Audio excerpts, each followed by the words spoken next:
Okay, so today I'm just using the example of the Tate v. Hurley, and comparing that to Trump's vision for education in America.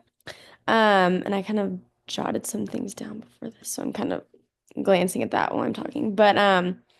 So again, I'm talking about Tate v. Hurley and how that connects to Trump's educational policies, from what we know from his first term and how that might look into the future.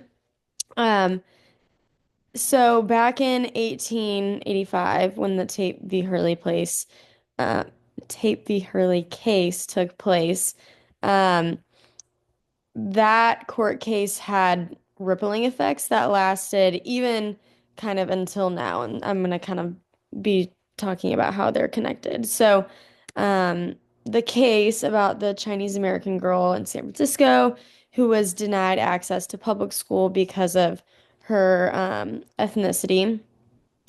Uh, and obviously the family didn't accept that. They took it to court and they ended up winning. So the court ruled that public schools couldn't exclude Chinese children. It basically said that all kids, no matter where they came from or what race they are, deserve access to education. And it was one of kind of the moments that was fundamental in fights for equality, even later on with bilingual programs, and then also kind of similar to desegregation, just one of those foundational moments for equality in education. And, if we fast forward to today, um, the idea of education being for everyone is still very much prevalent and still a big deal, but obviously there's other arguments at play as well. Um, when it comes to access to public education, especially in urban schools, obviously a lot of the kids in our urban schools are immigrants or minority kids. Um, and so when we talk about Trump and his educational policies, it's all about school choice, right? And or just not even Trump, but just the Republican Party.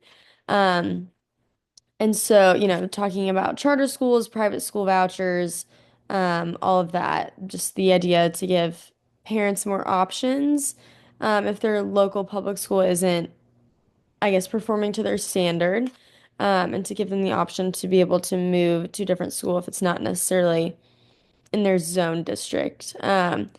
So for some families that could be great, it could be a game changer, but then on the flip side, um, when public money is going to charter schools or private schools, it's taking the money away from these public schools, and which is where most kids are in America. And so those schools get less funding when that happens.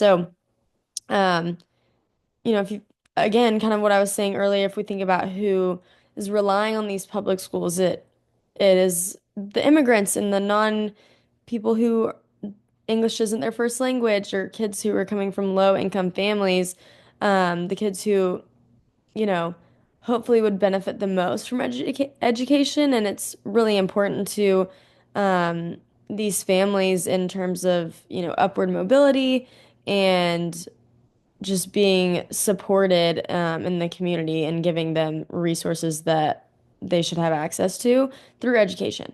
Um, so if, and these are the types of students that the Tate v. Hurley case would have been essentially fighting for back in 1885. Um, and so, if school choice is happening and these policies that are kind of leaning more towards school choice, and this funding is being taken away from these public schools, um, then these schools are going to have things such as bigger class sizes, fewer ESL programs, less access to counseling, things like that. And that's a big problem, obviously, especially when, again, we're talking about these families who probably need resources like that the most. If they're immigrating from other countries to America and they need those ESL programs and things like that. Um, so, Tate v. Hurley was all about inclusion, but when we're talking about school choice and Trump's kind of more focus on competition and, kind of letting, may the best school win, and, who has the ability to pick to go where, it sounds great, obviously, but it doesn't necessarily always work for everyone in practice. Um, because you have these schools that are kind of being left behind and need the support the most, but then funding's getting taken away. So there's kind of two sides to the coin. Yes, it sounds great to have, people decide where to go to school, and if these schools are doing great, then great. Let more kids go to them because they're doing well or what have you. But are we making sure that schools that need help the most are getting the funding? And I know, at least from my experience, my school I teach at a charter school, but it is mainly kids in the neighborhood, and a lot of them walk to and from school. And they pretty much just go to our school because out of convenience. And if our charter school wasn't there, the next close, I think there's maybe one other public middle school in the area. But other than that, if they're out of that range of being able to walk to certain schools, then if they don't have access to, transportation and things like that, then that can be a big problem if, you know, all these people are fleeing to a, a publicly funded private school or other types of charter schools, but leaving public schools in the dust, and then those public schools may end up closing or not having enough funding to really run properly or things like that. So that can be a big issue when you have all these kids having to walk to school or um, maybe going on their bike or things like that if they don't have access to transportation if they're in a low income area. Or maybe not only having access to transportation half the time or things like that. I know is something that I have kids that struggle with because maybe their parent can't take them that day and things like that. Um, so at the end of the day, Tavy Hurley is about having opportunity for everyone and having access to education for, not just one type of student, but all types of students and anyone that um, is in the community.